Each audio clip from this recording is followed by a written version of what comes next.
Okay, everybody, welcome to week number 2 of Education for Better Work, a self-reliance class for professionals and students here on LinkedIn. Very happy to be progressing into the 5th class, the 5th version, I guess, or term of this Education for Better Work self-reliance class.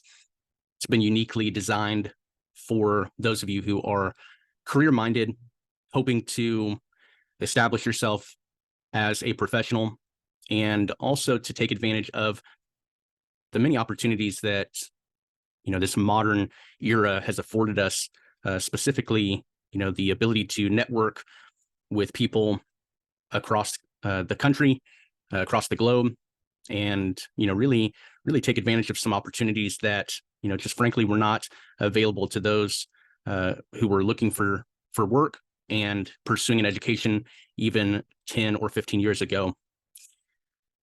Last week, we touched on some fundamental principles that I've really felt have guided these self-reliance or this self-reliance initiative that I've started. And this week, we are going to progress into some of the job realities and the the realities of that modern world that we have the opportunity to be in right now. So first, I want to talk about this quote, which is "Success by the yard is hard. Success by the inch is a cinch." And obviously, when we look at that quote, it kind of comes into focus that if we're trying to hurdle our way over a monumental obstacle, or if we're trying to complete our entire degree in limited semesters, or if we're trying to get the job of our dreams with 1 or 2 resumes, that's not really realistic, and it's also very, very difficult. We're putting so much pressure on ourselves, but if we focus on an inch at a time, just small daily efforts, then we can see success over a period of time. And I want you to think about the small daily deposits that you make into your education and into your career. Think about it as just one new resource, one new contact, and one new skill. A resource is any source of information or connection that will contribute to a successful job search. It can be a person, a place, or a thing. For example, a connection request on LinkedIn. A contact is any employment communication with a resource. So a meeting, a phone call, sending an email, submitting an application, sending a follow-up note, that could actually be, you could do 2 of those in one on LinkedIn. You could send a connection request and then add a personalized note. That's an example. Then a new skill, maybe you don't develop an entire new skill each day, but you do work on a skill that you're developing every single day. Don't let your head hit the pillow before you've spent some time on a skill that will earn you more money in the future. So to start us off this week with our job realities, job reality number 1 is employers pay well for some jobs and very little for others. But as we have discussed last week, we do have some options. So for example, with this idea, you could potentially pick jobs that pay little, but do a lot of them. And this is a less stable option, and there are fewer skills required, but there's also fewer skills developed. And, when I look at this, it's small contract work. Here in the United States and some countries, you see this as delivery services, right? Picking up a contracted delivery job or something like that. Possibly a good decision to make if you want to earn some income, but it's not necessarily setting you up for the long term. The second option is to start a career path at an entry-level position and learn the skills along the way. Now, that is appealing to some of us. It also sounds like the traditional path, kind of like that road more traveled that we talked about last week. But it doesn't sound like someone who can claim self-reliance in the short term. And this is a long-term process. And of course, we're looking at that inch, taking an inch at a time. But when we talk about our education and also the jobs that we choose, we want to make sure that it's an industry that we see ourselves being in for the long term. If it's an industry that you are dying to get into and you don't mind starting at a low level position, then that's fine. If it's just work and you're just trying to become self-reliant through honest, wholesome work, then maybe you have another option. And that option would be that option would be to learn those in-demand skills and apply to higher paying jobs or offer your services to people willing to pay for skilled work. So you see that at face value, this job reality, the fact that, hey, some employers, they're just going to pay what they pay. And some jobs are, earn very little money. Well, we have the ability to leverage our time and our education to help us make better decisions when we see the whole picture. Okay. Now, job reality number 2. This is actually my favorite. People get hired for a reason. And there are 3 reasons that people get hired. They know someone. Okay. And that would be an example of their brother is the manager of the store, or their father-in-law is the owner, right? They knew somebody and they got in. The second reason that people get hired is that they did the same job somewhere else and they were qualified by their job experience or job training. Okay. And then the third reason people get hired is they knew who to talk to. Knowing who to talk to is the fastest way to get hired. Okay. We can't all have an acquaintance that can get us into a high paying job. We can all develop skills and get experience doing jobs and then apply for jobs that pay more. We can also, through LinkedIn and networking, we can figure out who to talk to. And as I said, that is the highest leverage of our time, is to finding the people that you need to talk to in order to, move through the hiring process. It's something that we'll talk about in more depth in the weeks to come.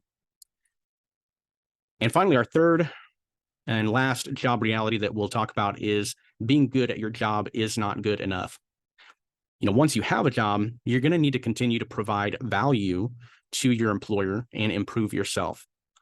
We talked about that last week, that companies and clients hire people who provide value. And you have to continue to develop yourself and earn your keep, if you will, once you get that job. And I like the quote. I think I have it. Do I have it here? Oh, yeah. If you're talking about what you did yesterday, you must not have done much today. By focusing on transferable skills, individuals thrive in a constantly evolving work landscape and are enabled to pursue their passions and interests across different industries. And something that you need to do is always be working on developing yourself. Always look to that next opportunity on the horizon and be preparing yourself for that opportunity. Very few of us will get a job and then keep that job for the rest of our lives and retire from that job. It's just not the way that our modern world is structured anymore.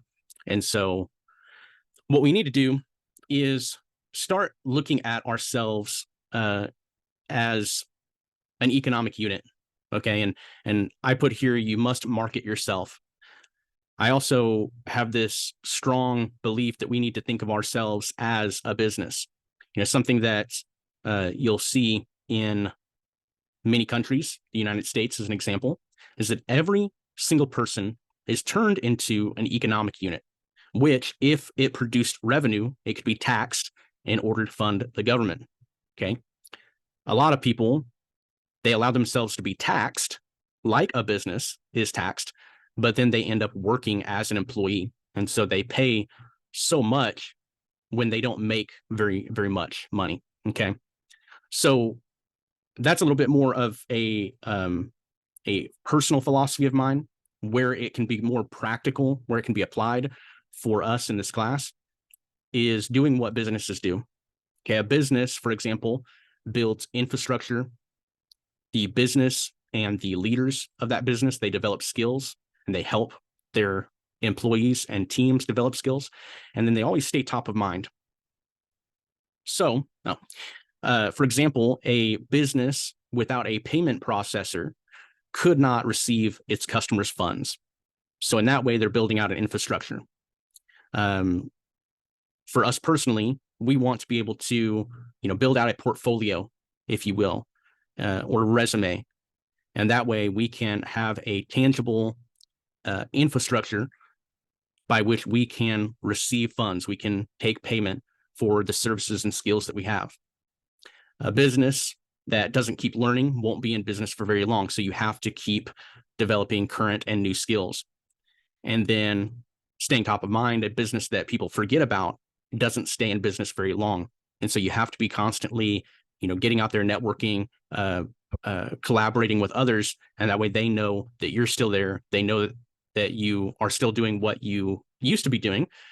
And then maybe you've also expanded and, expanded your horizons, and you're doing something new or something more. And then they can take advantage of that and work with you, possibly pay you for your services. Okay. With that being said, you do need to build out a portfolio of your skills and talents in order to showcase or demonstrate your authority or expertise. This allows you to become more marketable, which is to say, you will be able to convince other people of the value that you can provide. And we talked a lot about that in week 4, especially when we talk about our LinkedIn networking guide and workshop. Okay. So if you've only started your education or you've never had a job where you developed in-demand skills, that's where you're going to need to start. You need to research the skills which are in demand for the jobs that you're applying for, and then you need to start learning by performing the skill over and over again. So our first learning strategy that we discuss in this class is learning by repetition. And I also call this like getting the reps, right? And so constantly working on developing those skills. We talked about it earlier. Don't let your head hit the pillow at night before you work on developing yourself and developing a skill. Primarily, you're going to have to do that by study and by practice. And then hopefully getting an opportunity to apply that in the real world, for example, in a job setting, in a workplace. Possibly, I'm a big believer in what they call job crafting. And so, for example, if you have a job right now, or if you are in an organization, any organization, maybe you're not even a paid employee, you're a volunteer, but you want to start applying some of the skills that you're interested in developing, you could go to a leader of that organization, or like I mentioned, if you have a job, going to the manager and saying, hey, I'm really interested in fill in the blank. I know that's not what I do here, but is there a way that I could possibly take on a project or do something with these skills, and we can test them, right? And that would give you an opportunity to test and build your skills in the real world with very little risk. Okay. If you need help determining, what skills should I start focusing on, then you can contact me. We can get together. We can analyze some job postings. But becoming familiar with the skill and eventually becoming proficient at the skill means that you own the skill. You can demand a higher pay rate for the value that you have to offer. So this is the benefit of learning new skills and then mastering them. Okay. So that completes our second week presentation of Education for Better Work. I'm going to go right ahead. We know the 6-week group structure, group meetings every Tuesday, homework for the week, reaching out to me with any questions. I want to jump right here to this week's homework assignment. So in the Google Drive folder that all of you should have access to, if you do not, just be sure to reach out to me on LinkedIn or by email, and go to week 2 and look into the training module for week 2 models of self-reliance, and then make a copy of that document and complete the activity by emailing it or sharing it back with me. It kind of builds on the first week's assignment. So if you haven't done the first week, definitely do that one, then do this one. And it's really going to set you up for our third week, in which we will start a skill journal. And that way you can start developing and concentrating on certain skills that you want to develop. And then I can assist you by helping you apply those skills, the things that you're learning, to your job search. And so I look forward to getting started in week three. Week three, just for those of you who are feeling that your time is limited, that you are getting busy. Week three is generally where people start to trickle off in the class. They lose their excitement, they lose their enthusiasm, and that's actually when everything starts to really ramp up, and the most valuable resources that I have to offer really come out. And so I encourage you to stay focused for this 6 weeks, and that way you can get the full benefit of the class. With that being said, I would remind you of the 3 commitments that I ask of each of you for this 6 weeks. The first is don't sell yourself short, to believe in yourself, honestly evaluate your efforts, and then honestly evaluate my efforts as your coach, and be sure to provide that feedback for me so that I can improve personally, and that way I can serve others who follow in your footsteps as well. With that being said, that concludes this week's presentation.